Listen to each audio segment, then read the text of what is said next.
Before we jump in, we want to give a huge thank you to our subscribers. Joe Grammer, Emery Norris, Dennis Keeler, Scott Garwick, and Alex Bell. Your support truly helps keep the podcast rolling. Now, if becoming a subscriber isn't in your budget right now, there's no worries.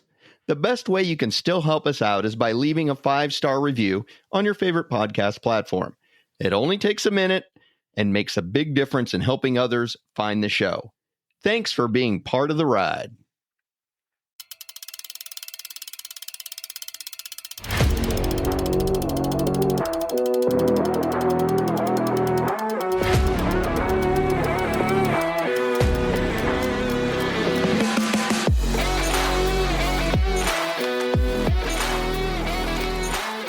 Well, it's time for Road Adventures with Cycling Men of Leisure, the podcast for cyclists who understand that riding is not just about getting to the destination, but the experience along the way. Now, here are the original Cycling Men of Leisure, Adam and Michael. Welcome to Road Adventures of Cycling Men of Leisure. As usual, I am Adam, and my good friend just opened up a bottle of bourbon, Mr. Michael Sharp. Hello, Adam. How are you doing? Good. And for those of you who couldn't see, I did open up a bottle of bourbon. I've got a little Kentucky straight bourbon whiskey from the fine folks at Rabbit Hole. So I'm leisuring, so why not? Well, you deserve it. I'm sure you worked hard for the government today. Well, the wife won't let me smoke a cigar down here, which I can understand and fully support. But it doesn't stop me from this. I've often thought, what if I install one of those evacuation cigar rooms? Yeah. It's got the venting. Yeah. Well, I've often thought about this because I have that little sunroom. Yeah. I could turn that into a cigar bar, put some, Anyway. How you doing? Good, buddy. Good. First, before we do anything else, I wanted to apologize. You forgot to pay me? No, I think I paid you. Oh, you did pay me a little bit, yeah. But if I didn't, let me know, and I'm happy to get that settled because I don't want to be that guy. I just wanted to apologize for me being so awesome. That's really not it. I was going to apologize to our listeners and our supporters that we're a little late on this episode. Yeah, we are. But we were in Kentucky, so a little hard to be in Kentucky driving home and recording a podcast. But it's okay. I think we're going to make up for us being a few days late. Yeah. No, I think we've got a couple of good shows coming up. We teased. I have an apology as well. We teased another partial show that was going to try to come together. It was going to be with Mr. Franklin Johnson from Bragg about Bragg coming to the burn, which we'll get into. And he did something that most people who have children should do. He was busy. Spend time with his son. Yep. Can't argue with that at all. So we give him okay. He's a friend of the show. We give him a pass. So. We don't even have to give him a pass because he's got such a good excuse. But trust me, I am quite sure that Mr. Johnson will be showing up here in the next few months. So you hear that, Franklin? You're going to be coming on the show in the next few months. Mark your calendars now, buddy. Mark your calendars. We've got a couple good shows coming up. We're pretty excited. We just got back from our highly teased and talked about Bourbon Country Burn, and wow, what a trip was it, man! It was a great trip. The only really bad thing is, I think we had 5 people who had signed up and were going to go that had to opt out for various reasons. There were some medical issues. There was, their kids were, had cross country meets and stuff, which again, you got to spend time with those kids. That's super important. And then had a couple other people that schedules changed and they just weren't able. So unfortunately they weren't there. But we did make some new friends, and some of our other friends were there that we got to spend some time with, and we met a lot of other great people. So I'm excited. For sure. Couple names. We got to see the one, the only Stephanie from Bragg. We saw her on the route at a brewery, which was awesome.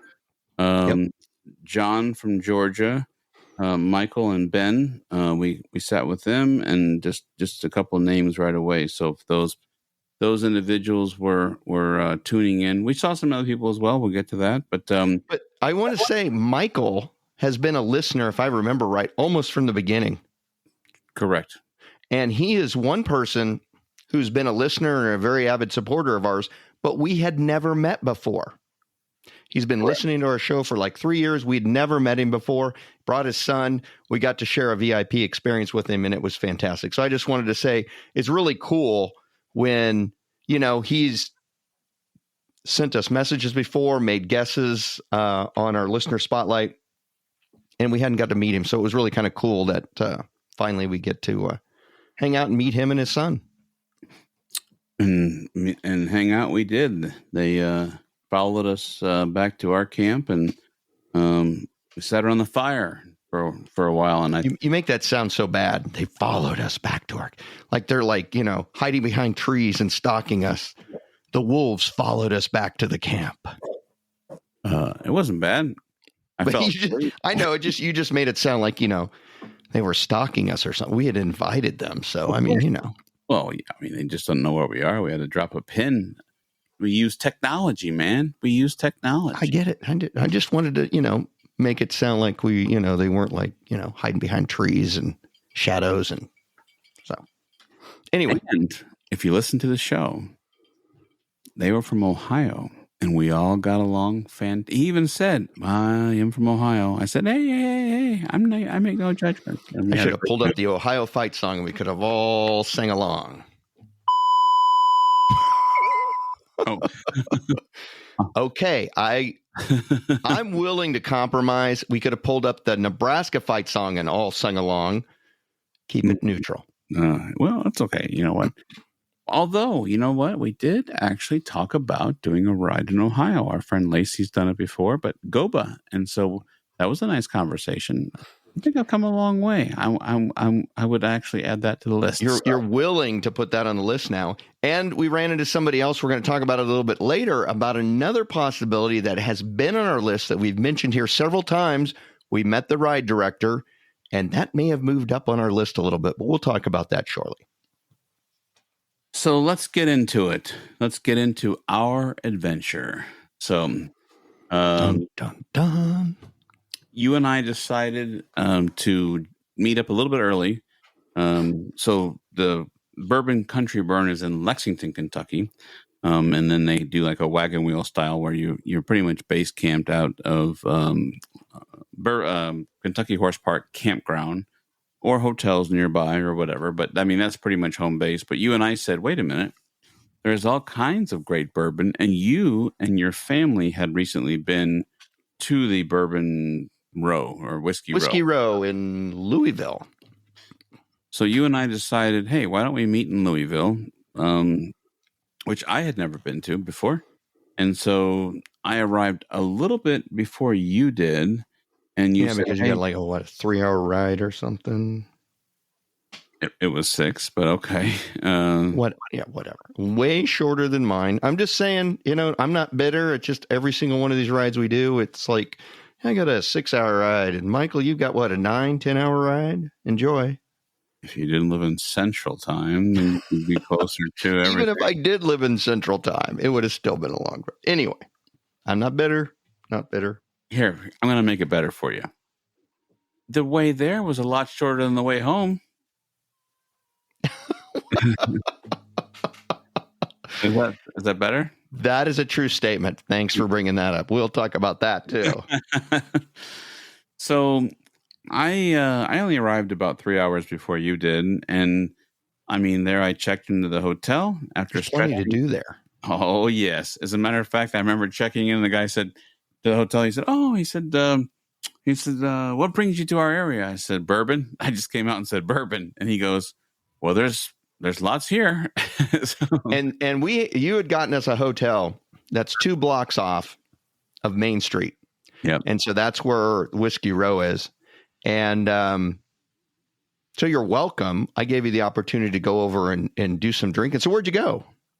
First thing I did is I was unfamiliar. I just said to the hotel clerk, I said, well, I could look up my GPS. I saw they were all there, but I said, what do you recommend? He said, honestly, he's like, just go down to Market Street and whatever floats your boat, turn right. And this is what he said: turn right, turn left, or go straight. Either way, you are going to run into bourbon, sir. There's no way around it down there. And I was like, well, this is good. I felt like I'm surrounded by it. So I ended up in Bardstown distillery. Okay.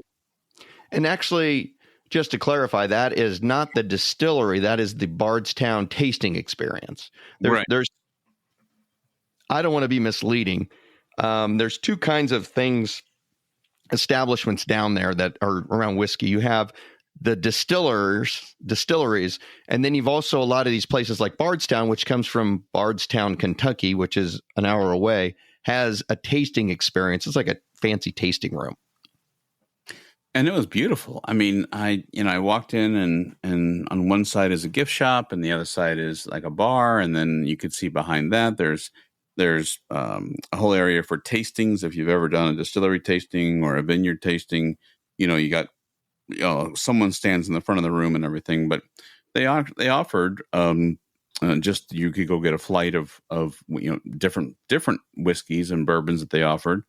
But of course I said, well, what are you known for? And right away they just, the core four, which was, bourbon, whiskey, straight from the barrel, barrel strength, and then rye. And so, and then gin. No parts cleaner for me. AutoZone was probably down the road, but I didn't need any parts cleaner. I rented a nice car, so I was good. So, which, by the way, I got to back up a little bit because I love, and I know we were told when we were in Kentucky, people love to hear us talk about bourbon and stuff. I rented this car that was technology so advanced. It was a Volkswagen Atlas, and I first complained because I wanted a Jeep Cherokee because when I went to Costco to rent the car, and the guy goes, I only have that. And I was like, man, it's a little bit smaller. I was camping, bringing everything. I'm like, okay.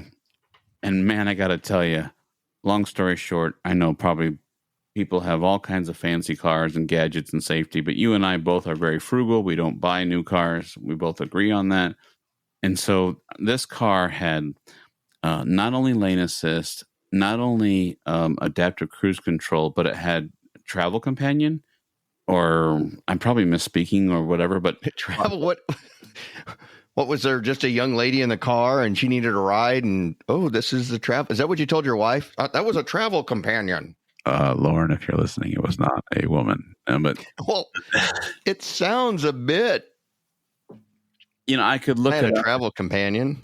If I don't have the bandwidth right now, but it was something to do with it. Basically, stuck you in the middle of the lane, and you could take your hands off the steering wheel. The car pretty much drove itself. I mean, it was like driver assist. Is that what it's called? Maybe driver assist. I don't know. Travel companion. I mean, all I know is you pay more for that. Well, what's funny is I tested it. So I drove down through 75 through Ohio and into Kentucky, and I never said, "Oh, I wonder what would happen." But on the way home, I was so bored. I'm like, "What would happen if someone fell asleep doing this?" And so I'm like, I'm going to wait and do this when no one else is around me. And sure enough, I tested it. Let me tell you something. It goes it's white when it says, please grab the steering wheel after about 30 seconds. Then it goes red. And I made sure no one was around me, just to be clear. And let me tell you something. It brake checks you. It went boom. I mean, and I scared. It really does. It did. It scared me. I was like, oh my God, that would wake you up if you were sleeping. So I think that's what the point was, is, they were like, oh, because you could literally like take your hands off and it would just kind of like go in the lane. And even if it went around a corner, it was perfect. It was great. It made my 5-hour drive wonderful. Let me just say, as a caveat, that the Cycling Men of Leisure, at least half of the Cycling Men of Leisure, do not suggest you drive down the highway with no hands. That's the only reason Cycling Man Leisure is half, 50%. I mean, listen. You only get 50% of the vote. I'm 50%. Oh, is this where I get to talk about the Apple Watch? Apple Watch Ultra 3, the official watch of Cycling Men of Leisure. Again, another unpaid commercial by Adam. That's right. That's right. We had a long conversation on Sunday when we were riding about Apple Watches because I need to get a new one. So. And he just got one. So. And we went to when we were at, you heard us all talk about Podfest before in Orlando. And the lady stood up on the stage and said, you could say whatever you want. I mean, no one can really stop you. And we're like, hey, we haven't said this, but we could say we're the best cycling podcast out there. But I mean, that was kind of funny. But well, a handful of people might think that. My mother would strongly argue that we are, in fact, but maybe nobody else. Thank you, Barb. I appreciate your continued support. But anyways, getting back to Bardstown, you and I were in communication. You were just a few hours out, and I said, okay, well, I'm just going to go, walk on the Whiskey Row. And so I went to Bardstown and used some fancy AI. And would you like to hear a little bit about Bardstown? I guess we completely missed my segment again, but that's okay. Go ahead. Let's hear about Bardstown. Are you talking about rancid dissatisfaction? Well, we haven't done that either. But what about Listener Spotlight?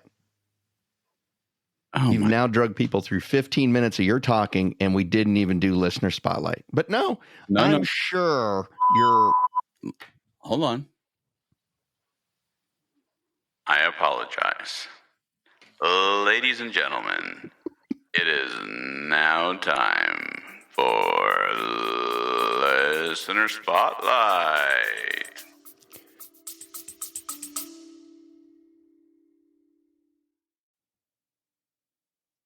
On behalf of Adam and Michael, we both want to say thank you for your support.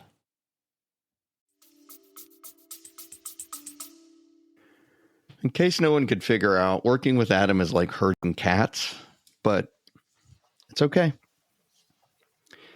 All right. Meow. The hints that I provided on our last episode for Listener Spotlights are as follows. Originally, it was settled in the 1830s. It was incorporated in the 1860s. The town was first named after a river before the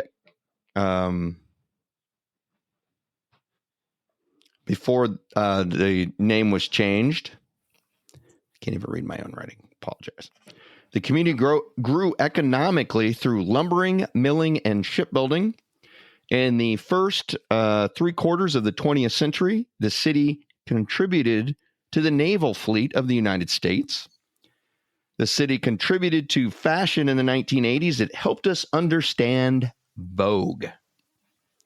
If you love tall ships, you will definitely want to visit this town. And the lumber boom helped name a section of this town. What's your guess? Well, I don't have one, but David Stroud does. Oh, okay. What is it, David? Tell us. Michael, I'm saying that it is Newport News, Virginia. Okay. That is on the coast. What I know about Newport News is the fact that I believe the United States naval fleet that's been mothballed, kind of those ships that it's like, we're taken out of service, but we're not going to turn into reefs and dismantle because we never know, we may need them, is right off the coast there. That's all I know about it. So I think that answers the question whether or not it is a correct answer. However,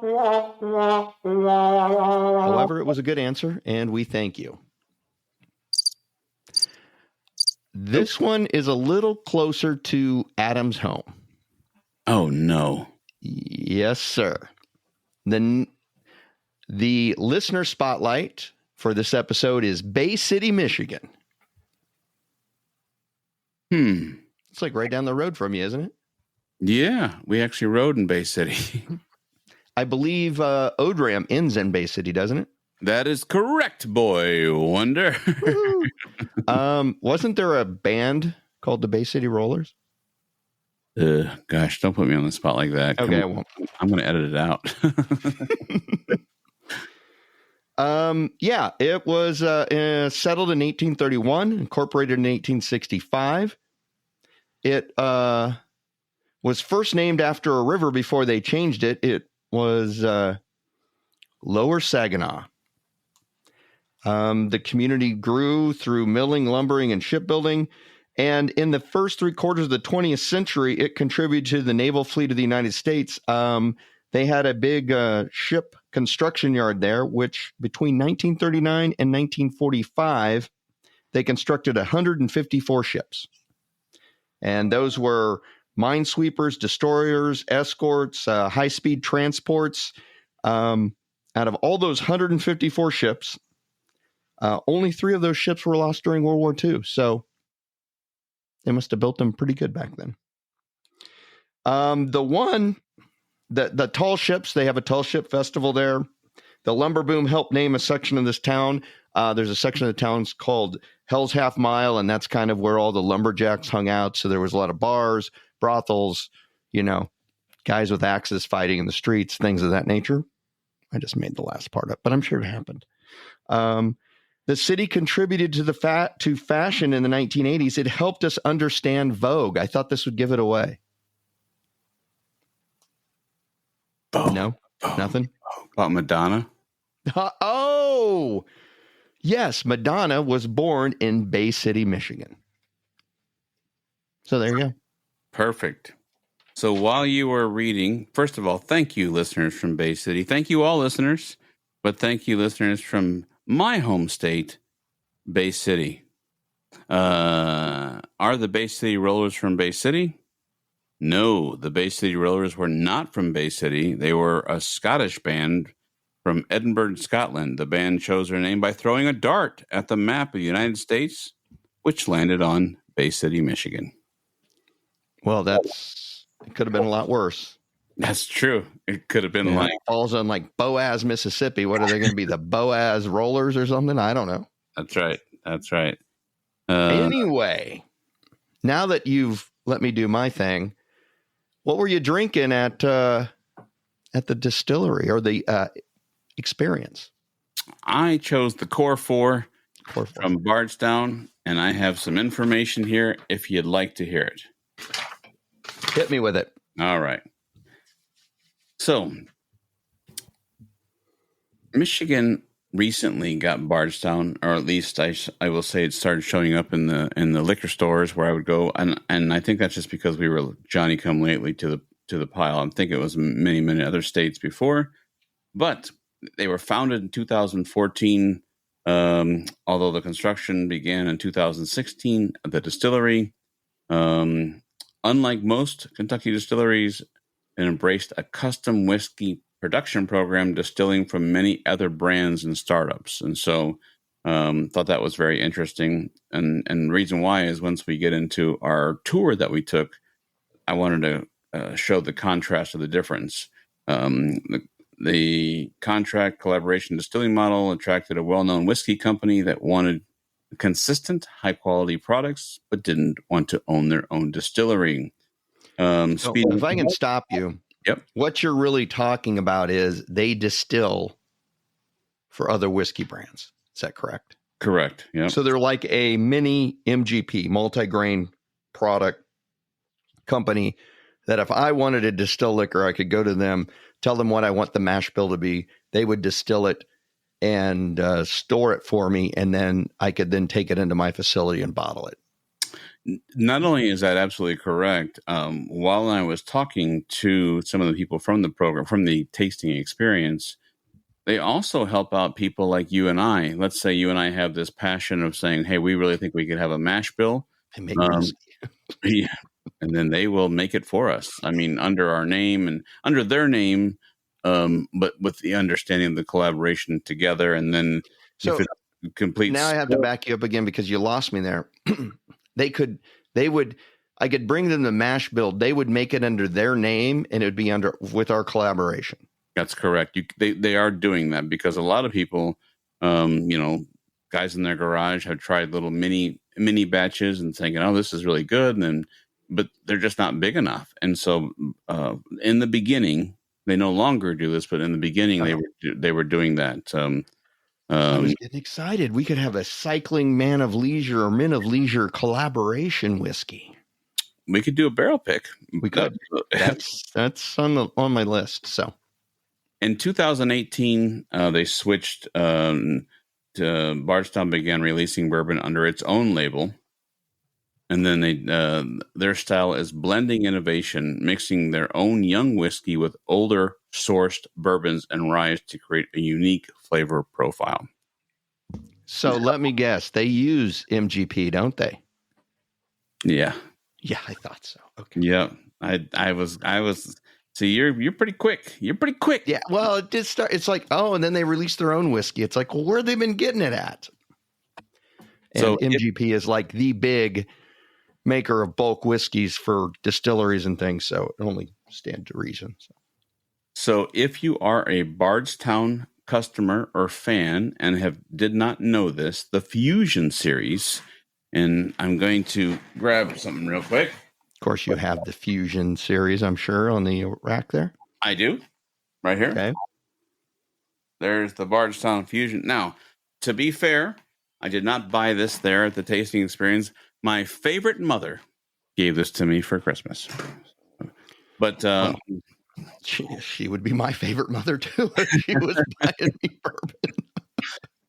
But the Fusion series is a blend of Bardstown's young distillery with some aged. The answer is sourced, but I'm going to go with MGP bourbon. It's okay. A lot of people do it. The Discovery series I don't have, which is it's a premium blend of aged bourbons from multiple sources, and then the collaborations are finished in wine, rum, or brandy casks, often in partnership with some wineries or breweries. And so those are the three series. So if you've ever seen Bardstown and you were curious about their series, but they aim to be more than just a distillery, yada, yada, yada, state-of-the-art visitor experience, which is what you just mentioned. Now, I'm going to say one thing about Bardstown. We're not paid by any distillery. We don't make any money off of anybody like that, anything of that nature. But I am going to say, in July, I visited a lot of distilleries, over the top number of distilleries when I was in Kentucky. Bardstown was one of them that I visited, and every distillery has its own feel and things. I don't mind their whiskey. I just could not get into their distillery. It felt like I was walking into a pharmaceutical company. It was all very nice, very fancy, lady at the front desk. Everything was, clean, but not like clean because you hope it's clean because you're drinking the product. It was almost to the point where everything looked sterilized. And even when you went in the gift shop, they had like walls were like all like pristine white and lit. They had a big tasting area and restaurant there, and everything was just, I don't know, it just made me feel like I was in like a corporate pharmaceutical thing. It wasn't there was a lot of them that I went to that was like, oh yeah, let's sit back, let's have a drink. There it was very stuffy, and I don't know. I didn't really like it. I'm sure there's other people out there that think it's, the best distillery ever, but won't keep me from drinking their whiskey. I felt somewhat the same way. And of course, for me, it's difficult because, you and I love the history. It's not just buying booze and drinking it. It's learning about the history and how it's made and what, how many generations and blah, blah. And so, 8 years, but just to finish it in 8 years. That's right. In 2022, they were acquired by the Pernod Ricard, which is the global spirit giant owner of Jameson, Absolute, and Chivas Regal. The deal gave them a strong foothold on the American whiskey market. Mm-hmm. Today, Bardstown is considered one of the most innovative distilleries in Kentucky, often described as the Napa Valley of bourbon. So there's your history of Bardstown. There The you other go. thing I will say, and I believe they're the distillery that are making the rick houses like glass. I for the think that's heat. what I heard. Yeah. I think that's correct. But if you ever get a chance, check it out. Like I said, all of them have their own feel and their own, I don't know, their own personality. And if it was a person, I probably wouldn't be a good friend with it. But that's okay. Fair enough. Okay, so you drank the core 4 there. Core 4. And then you went to I went across to Fort Nelson. Fort Michter's. Nelson, Michter's. You got it. Yep. And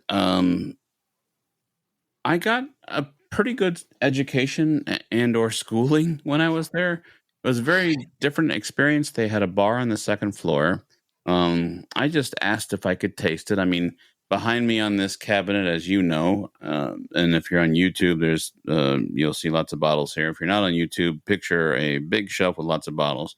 There is some Michter's there, but I had no knowledge of the history, anything about it, and that's what I was kind of excited about. And so when I got to Michter's, I said, "Oh yeah, well, where do you do your tastings?" And she said, "You have to go up to the second floor." There was a bar on the second floor. Very interesting. I had to sign up for it. Not a cost.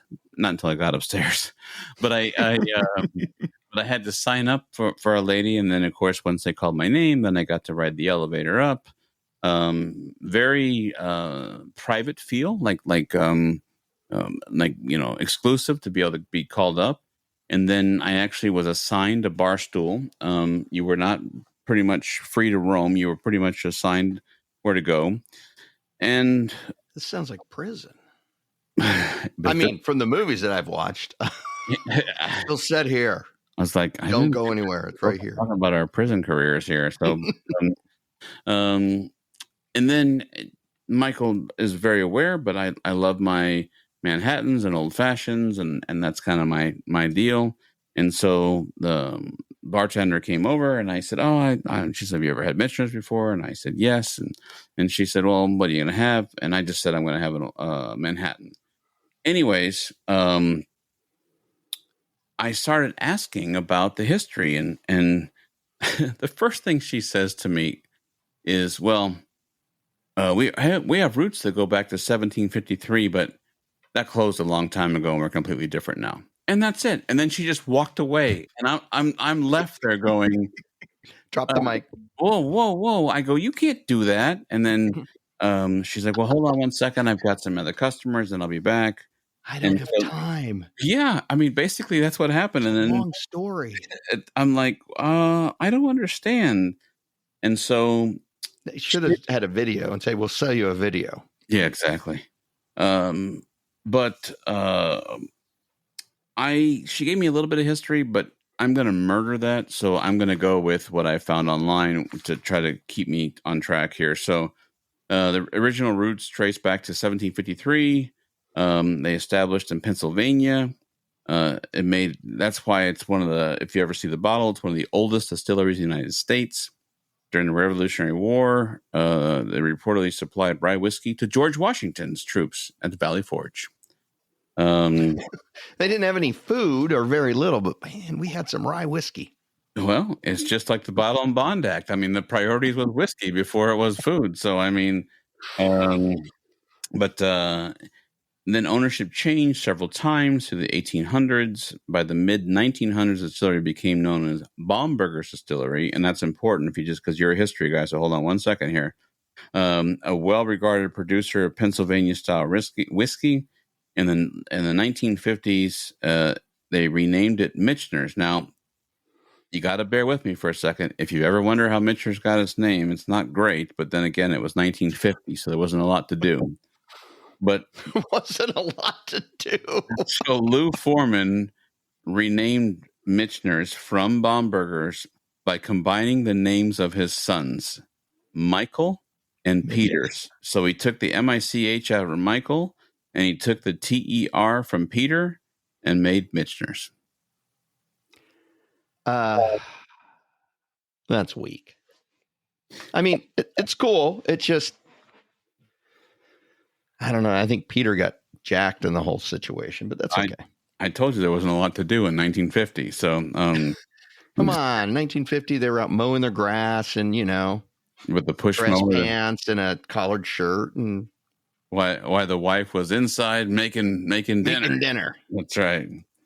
And for those of you who don't know, that's just a joke. But honestly, that's the way it was. And yeah, look up back in the 50s. It was prescribed that women had certain responsibilities to do at the house with dinner and things like that. So it's just the way it was. Not right, but it was the way it was. So this is where the mic drop moment comes in. And it closed in 1919. I'm sorry, I said 18 and I apologize. In 1989, it says, despite the long history, Michter struggled during the American whiskey downturn of 1970s and 80s. And if you don't know, whiskey and brown spirits were going down when in the whole 1980s Miami Vice, when clear spirits were on the skyrocket. Give me a Zima. Yeah, Zima with a Jolly Vodka Rancher. Drinks. Yep. Oh, yeah. Yep. And then if you don't know a little bit of history, we talk about Blanton's a lot. Blanton's was the first one to come out with a single barrel. And then, of course... Save the industry. Absolutely. So... the Pennsylvania, and this is where the history comes into play for the history guy on the show. The Pennsylvania distillery closed in 1989, at that time leaving the brand dormant. And now it is a history landmark known as the Baumburger Distillery. So it's a landmark if you find yourself in Schaefferstown, Pennsylvania. No? Yes. I just said, yeah. I mean, I don't make it to Schaefferstown, Pennsylvania. I don't make it to Pennsylvania very often. So how do we have Michter's today? Good question, Michael. In 1990s, entrepreneurs Joe Maglio and Richard Newman received the Michter's brand, but this time, revived the brand, but this time in Kentucky, in the heart of bourbon country. The company began bottling sourced whiskey, ding, ding, ding, ding, ding, under the Michter's label, MGP.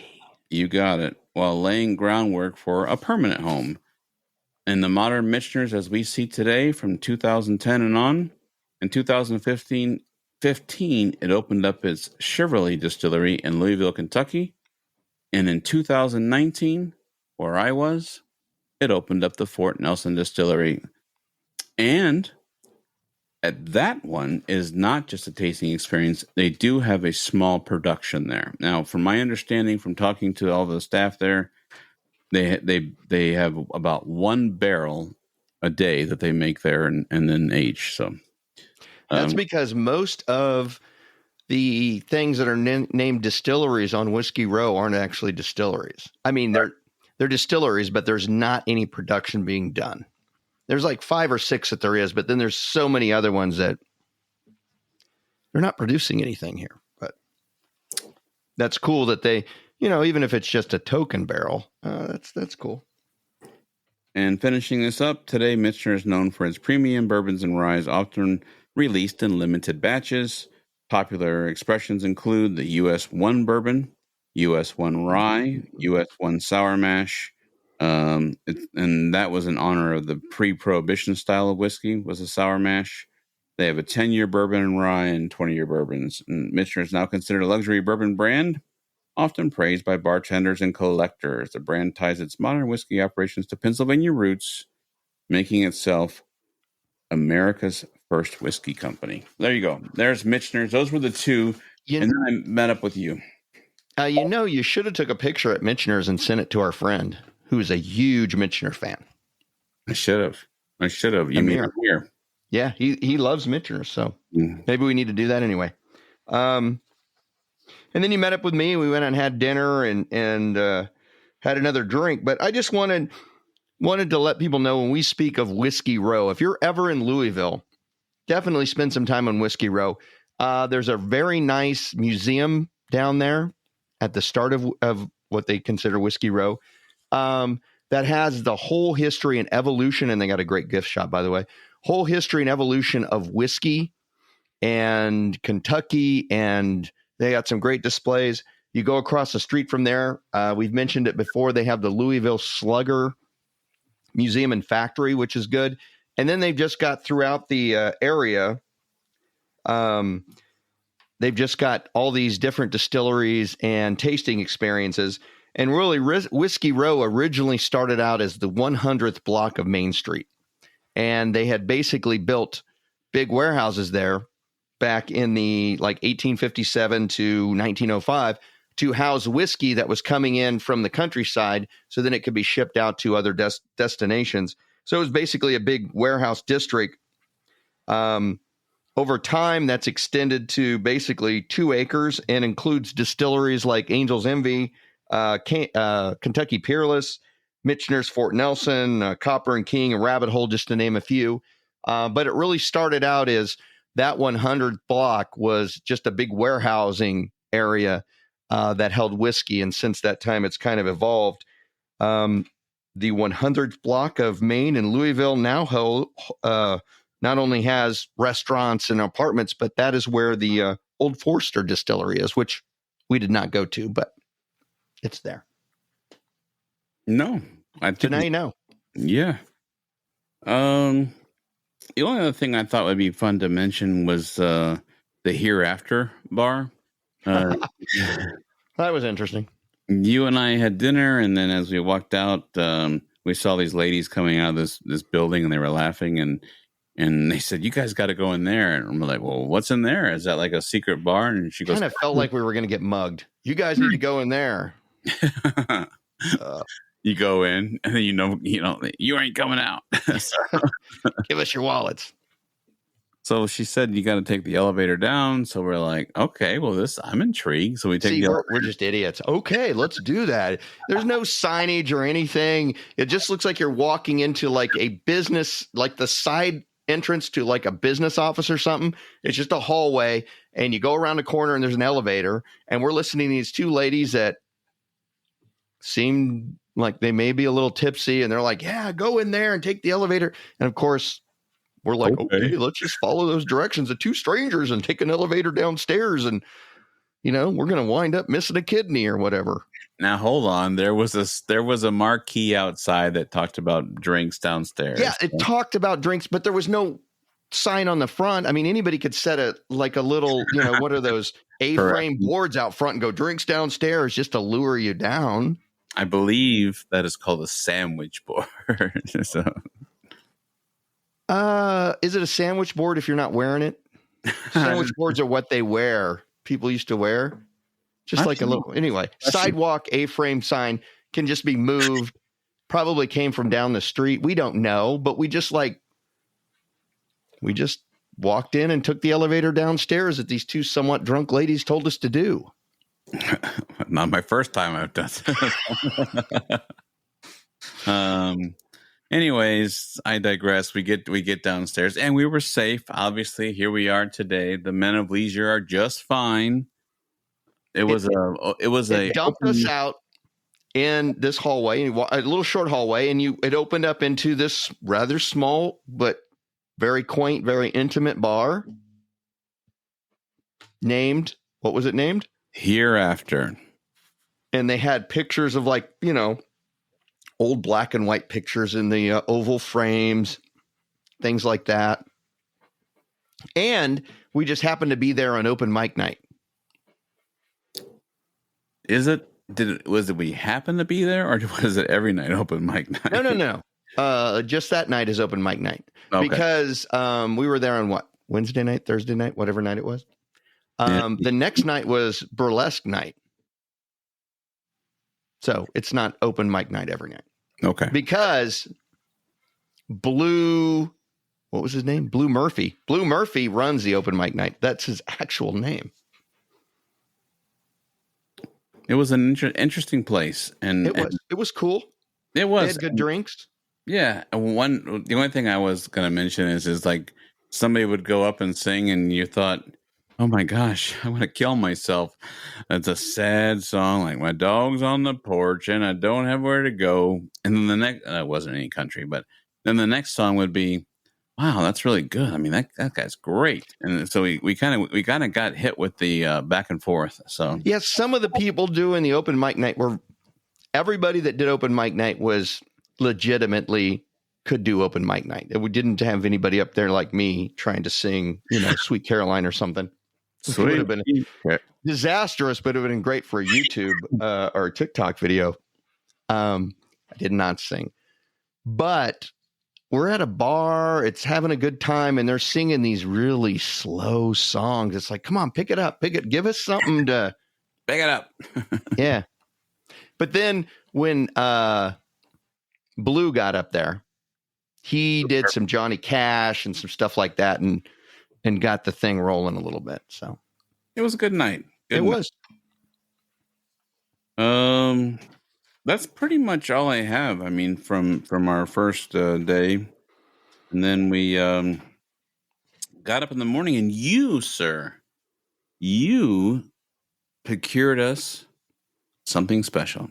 Well, I ate oatmeal, and then procured us something special. Oh, God. I did not eat my apparently. Okay, I'm just going to let everything out right here.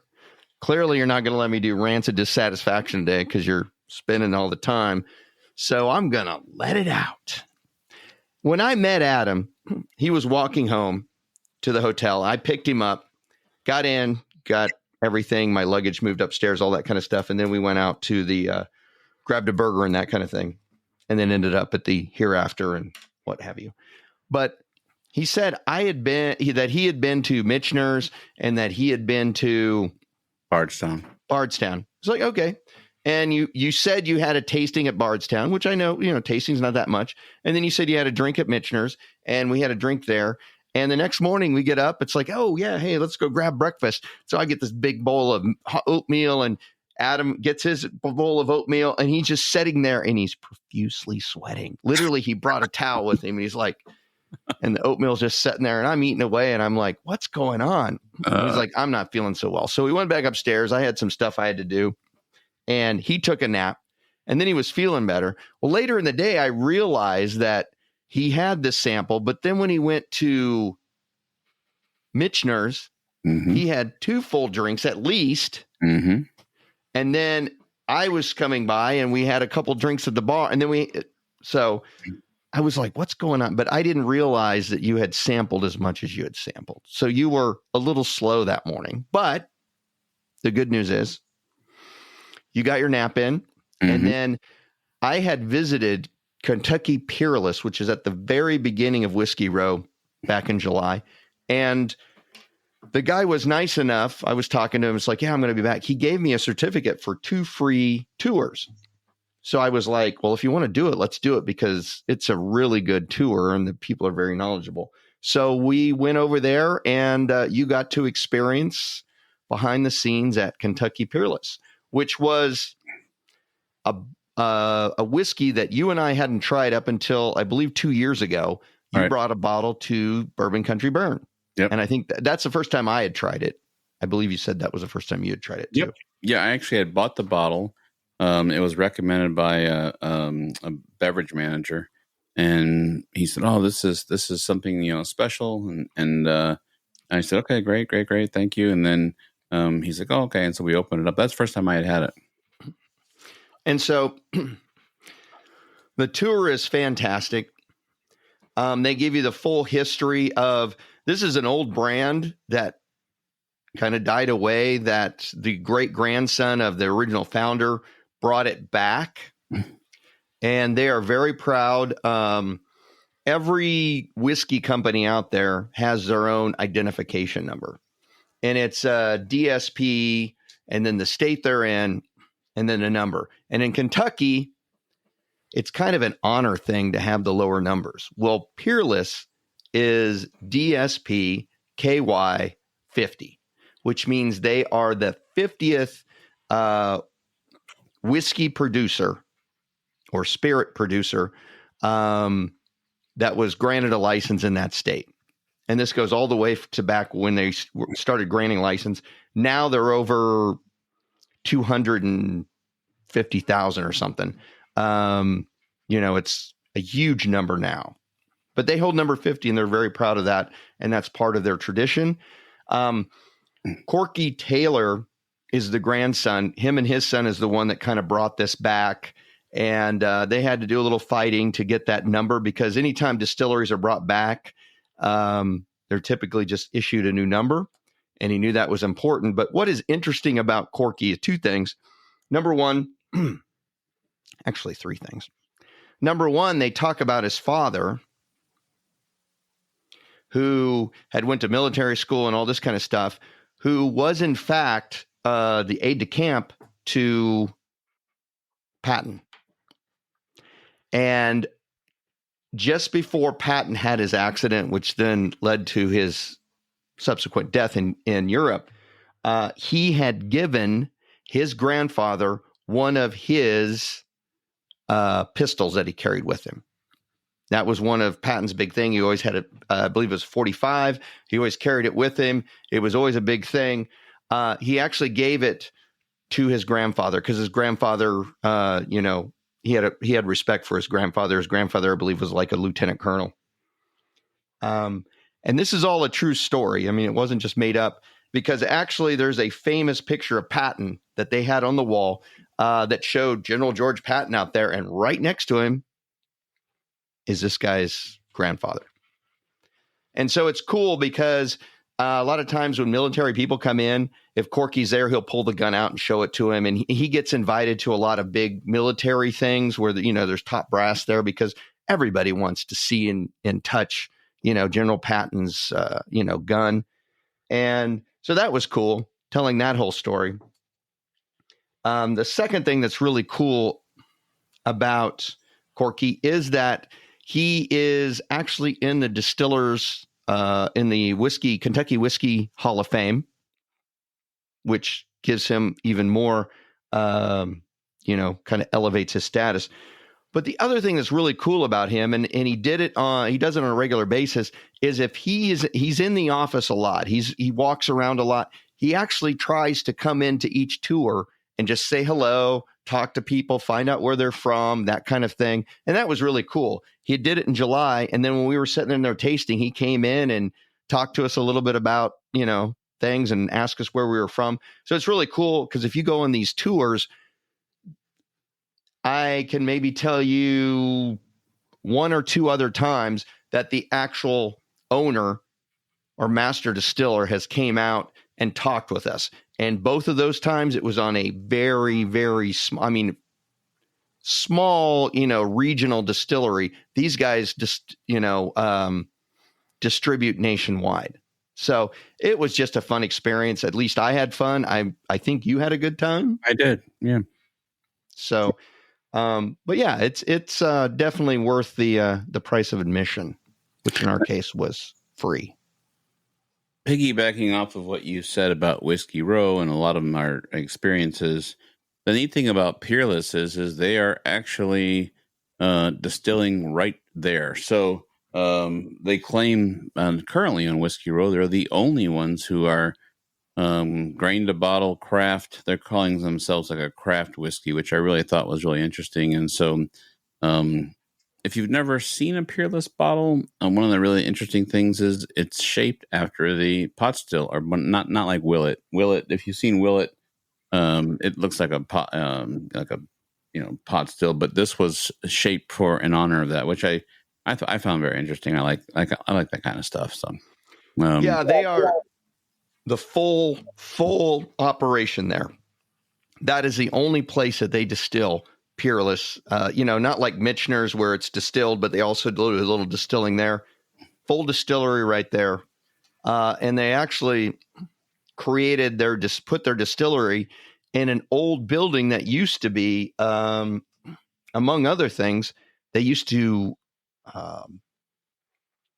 produce, I guess would be the correct word, grain bags. So it's a really, really, really historic building. It's really kind of cool. He's digging in the shelf. Do you got a bottle of Peerless up there? You do. Of course I do. Of course I do. That's probably the bottle we opened. This is the small batch Peerless gold top Peerless Distilling. Oops, sorry. There we go. I do have a bottle right there. Has it been opened? It is. This one actually has not been opened, but the one that you and I took down to Kentucky a few years ago was completely finished. So But yes, this is Peerless. This was not purchased on our trip. This was the sweet mash, no water added, barrel proof. But everything Peerless does is sweet mash. Correct. They don't do any sour mash, meaning they start their mash bill fresh every single time, which big distilleries or most distilleries don't do that because they lose, or you have an opportunity to lose consistency. So they like to do the sour mash, sweet mash. They don't bring any of the mash over from the previous run. And so that's what gives, every run could be a little bit different. So now, what do you got there? Another bottle? And I have the rye Peerless. Wow. So look at you go. Yeah, buddy. Yes, sir. I don't have any Peerless in my bar. Well, there's a way to change. I can remedy that very easy, but that's correct. But the one that I tried there was the toasted, and oh man, that was good.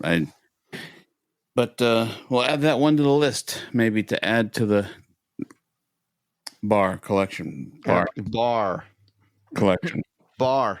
Anyway, so that was great. I really enjoyed that tour. Thank you for working hard with the networking by getting us the tickets, because not only did we get to take the tour, we got some tastings, which I told my wife I found a common theme about the tastings on Whiskey Row in Lexington, and it seems, unfortunately, it's about the money grab. Well, yeah, that's the problem. At Peerless, you got the tour, and I don't mind paying for a tour and then getting the tastings, but we ran into a couple places where it's like, yeah, for $20, we'll give you a tasting. I get it. I guess to an extent, and I'll pay a couple bucks for a tasting, but especially these smaller, I don't know anything about you got in the bottle. I don't want to pay $20 for a tasting. And to me, I just feel like, well, if I'm spending $20 on a tasting, or you're charging me $20 on tasting, I kind of get the feeling that you're worried I'm not really going to buy a bottle because it's not that good. Where if you go to like Buffalo Trace, they have no problem giving you a tasting because they know they got good stuff and you'll buy a bottle and things like that. But I don't know. I just feel like if you want me to pay a lot for your tasting, you just don't feel you have a good product, and I won't buy a bottle of it. So no, that's for sure. That's what I was just giving Lauren some pieces, but so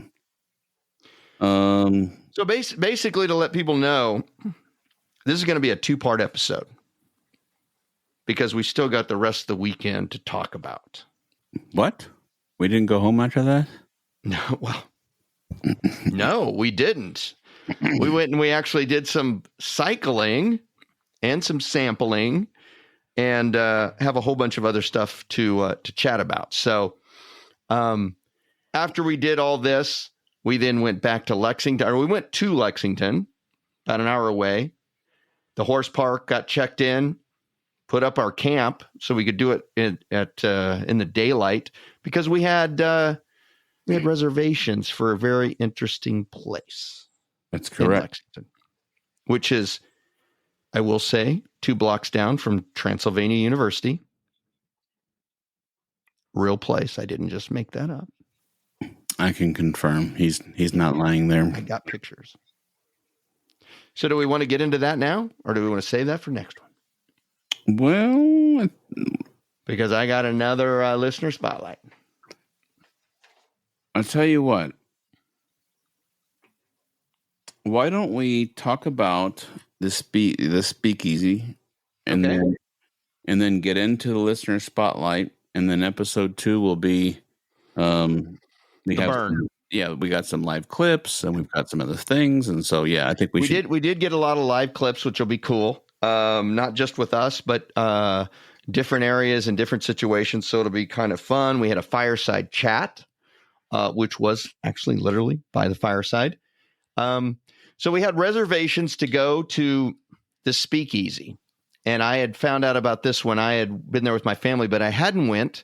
It looked really cool. So I was like, Adam, I think we should do it. And he's, of course, yes. These folks take Speakeasy to the 1930 version of Speakeasy. So I'll let you explain and set up the scenario here when we show up.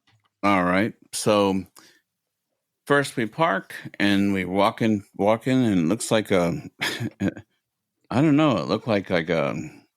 There's no signs. No signs. It's just a small stone building. And you pretty much either need to know it's there or have reservations. Otherwise, you would just walk right by.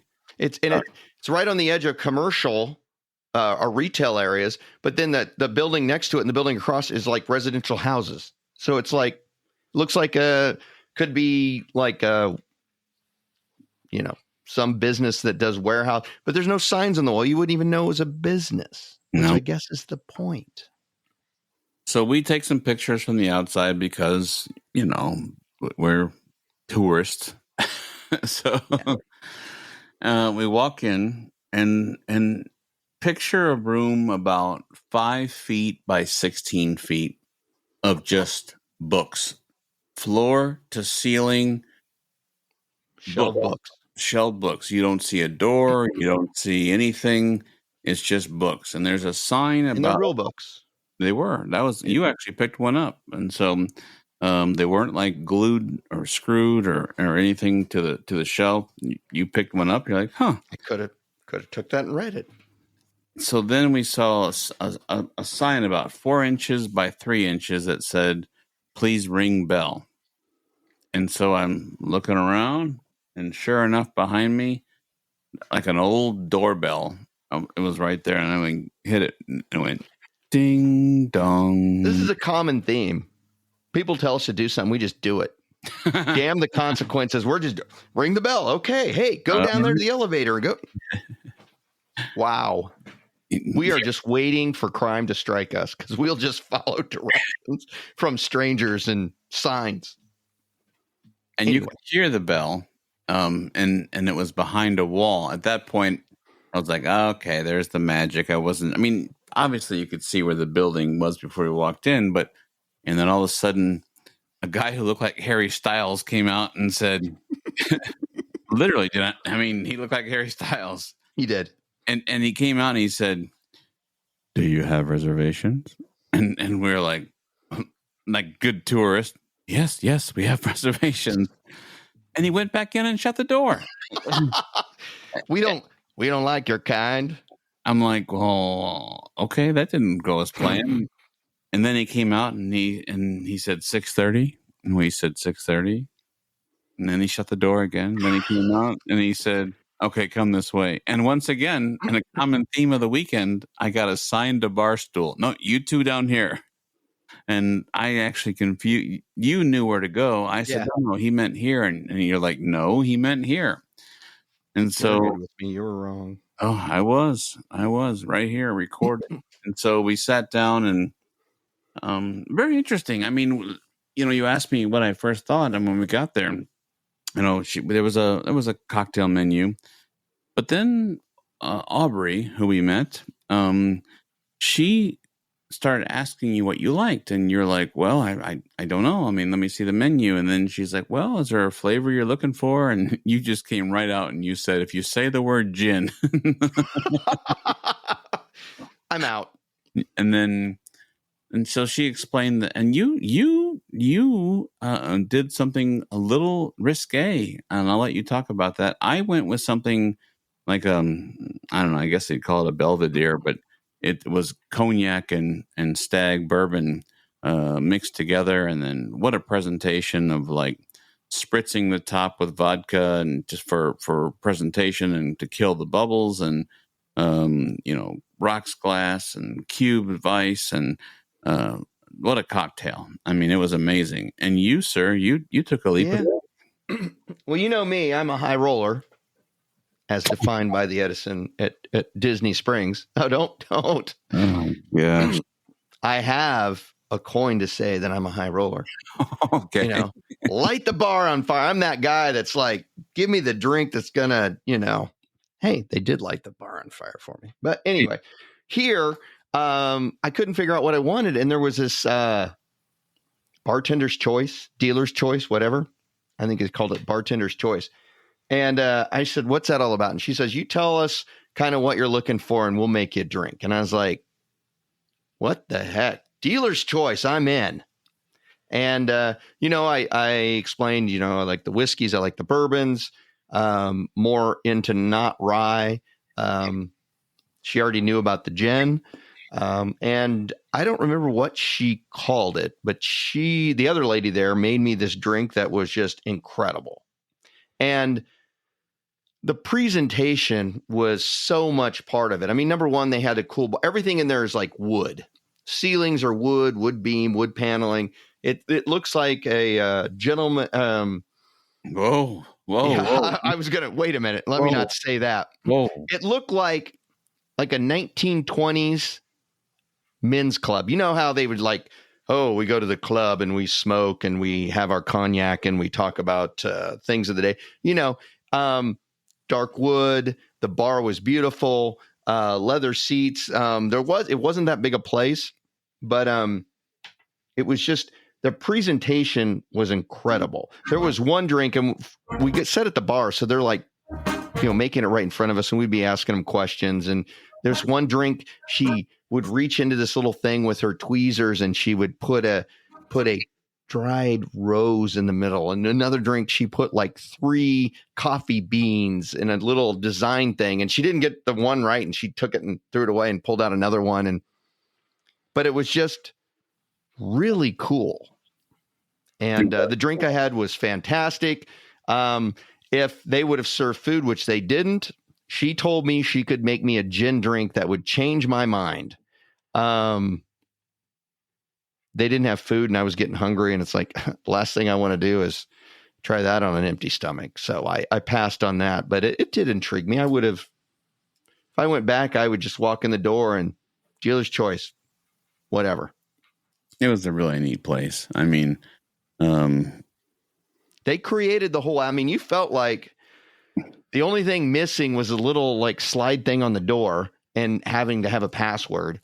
What would have been hilarious is, they have somebody pounding on the door dressed up like a 1930s cop yelling, it's a bust. But I've been to a lot of places that call themselves a speakeasy, and that is about as close to what I picture a 1930s speakeasy being like. You ring a bell or whatever, a secret door opens up and you go in and there's music and alcohol and what's better alcohol than the 1930s, but password.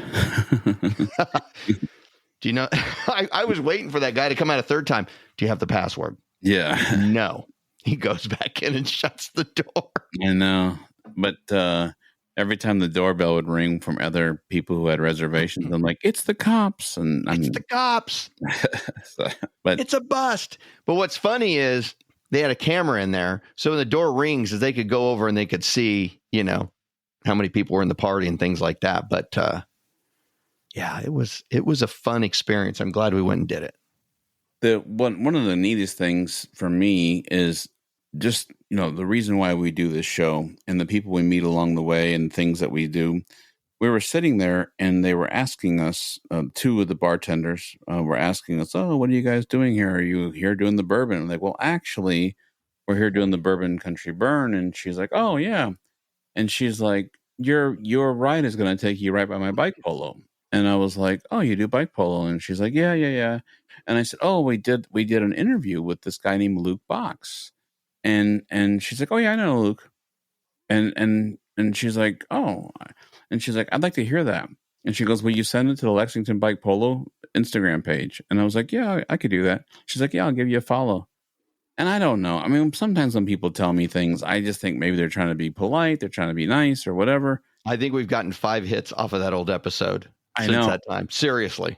I know. I've been watching it. And so I'm like, okay, well, thank you very much. And so I sent because each episode has a link, as you would expect. And so I send the link to the Lexington Bike Polo. And when I'm on there, I look down and sure enough, I see the bartender's picture. I said, hey, this is you. And she goes, yeah.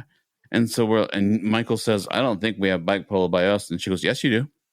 And I go, I don't think we have it in Michigan. She goes, yes, you do. You have it in Grand Rapids. That's where the World Championship was held. And I'm like, I'm going to shut up now because I know nothing about bike polo. So Now, what is funny about that story, not only that she knew Luke, who we had done an interview with a couple of years ago, because he runs a bike shop, but 2 years ago on the Bourbon Country Burn, we took the bike trail on Sunday morning to just do a short ride. And that is when they actually play polo. And we actually took the trail all the way down there. And I have pictures and you have pictures. And we actually sat there and watched them for a while because it's the first time either of us had ever seen bicycle polo. And it's kind of that big circle, come back around. It's like, oh my gosh, we know exactly where you're talking about, where you play because we've been there. She knew Luke. So it was like kind of that small world. For sure. And I think on the next episode, we can get into, the actual Bourbon Country Burn. We can get into our live spots. But before we do that, I'd like to... Ladies and gentlemen, it is now time for the second option of Listener Spotlight. Oh my God, you're like the people in open mic playing the slow music. Wake me up when you're done. Anyway, got a good one this time. You really need to pay attention. I'm ready. This town was a stereotypical Wild West town during the last half of the 19th century. Wild West, woo. Today, the town is still very big with cowboys. Part of this town sits on a Native American reservation. And the Spanish were the first European visitors to this area. More visitors followed with the discovery of gold in the mid-1800s. The town played an important role in the territory that it was located in. So there's some big hints. Doc Holliday, the dentist, gunslinger, gambler, enjoyed the company of one of this town's former residents. You're thinking St. Louis, I can tell. The historical downtown area in this city would put a big smile on Adam's face. You got that? Got it. And presidential ambitions were sparked in this town. And there you go. The historical downtown area in this city would put a big smile on your face, sir. You were absolutely right when you said I was thinking St. Louis. You're absolutely right. You know what I was thinking? I have no idea. It is definitely not St. Louis. I was going to say, how is he getting... The Spanish first visited the area. Okay, I could maybe go with that going up the Mississippi. I do not remember gold ever being discovered anywhere close to St. Louis. No, that's what I was thinking. I don't. I'm going to guess Doc Holliday came through St. Louis because he was from the west or from the east, but I think he just passed through. He probably had a dental convention there. Yeah, he didn't really want to be a dentist, but then his health, he wanted to be a dentist. He really did. Historical fact. Doc Holliday wanted to be a dentist, and he was a dentist back in Boston or somewhere like that. He was very good at it. The problem with it is he got, what do you have? Emphysema or whatever. And he was always coughing all the time.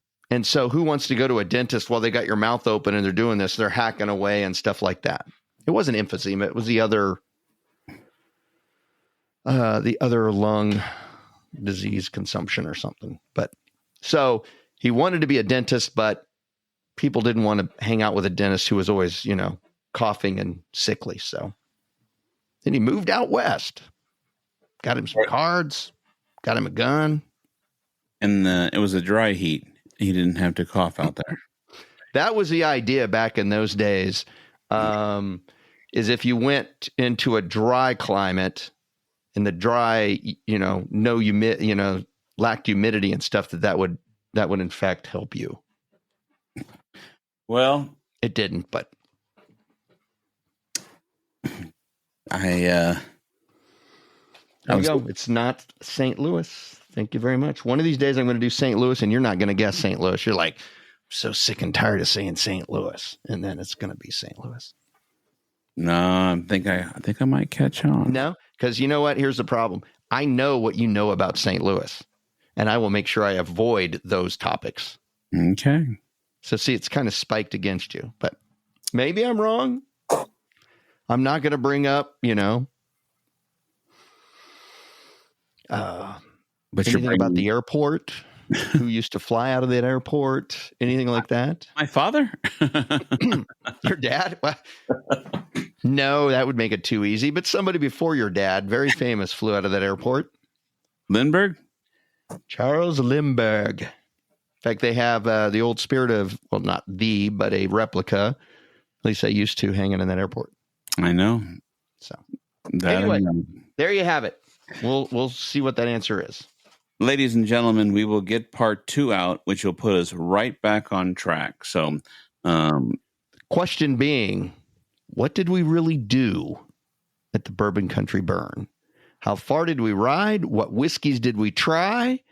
And who did we meet up with? Rather famous. And the bigger question that needs to be answered is, I got something super special that I'm going to share on the next episode. It's cool. I agree that it's cool, and I think that's a good teaser. But before we go, I have one thing. Mm-hmm.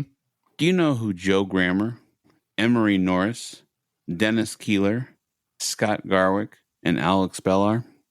I do.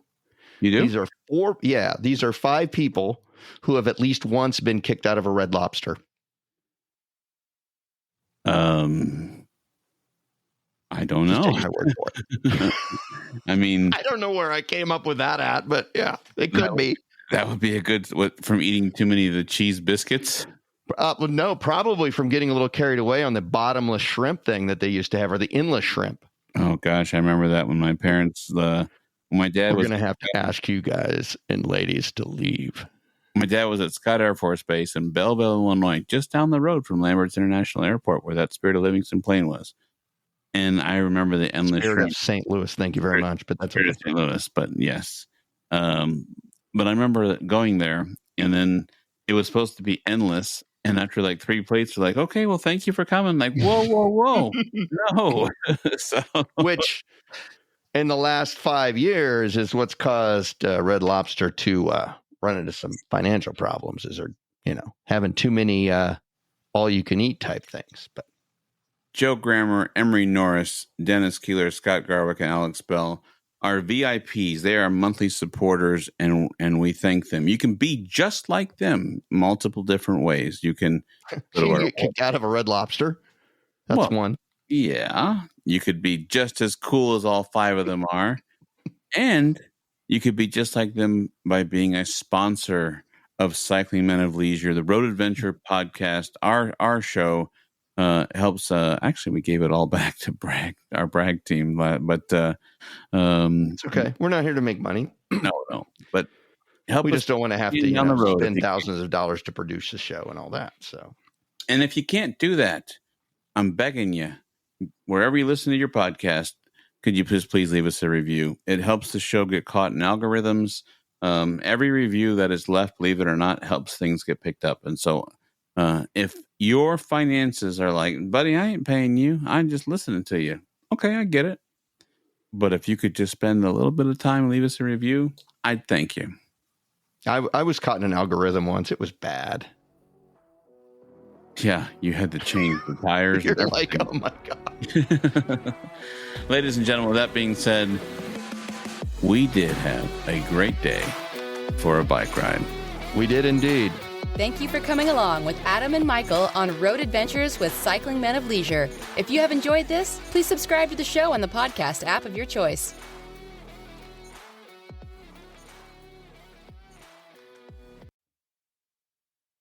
Hey, we just wanted to remind you that we've got some really cool products at our jersey and our swag store. That's right. You can visit cyclingmenofleisure.com. At the top of the page, you'll find our stores page. Click there. There's 2 QR codes. The one on the left has a J on it. That's the store for the jerseys. The one on the right is just a swag store. Has all kinds of different items. Kind of customizable. You can kind of make the swag the way you want it. If the QR codes are giving you an issue, don't worry. Underneath, there's 2 buttons that you can click on. Thank you, and have a great day.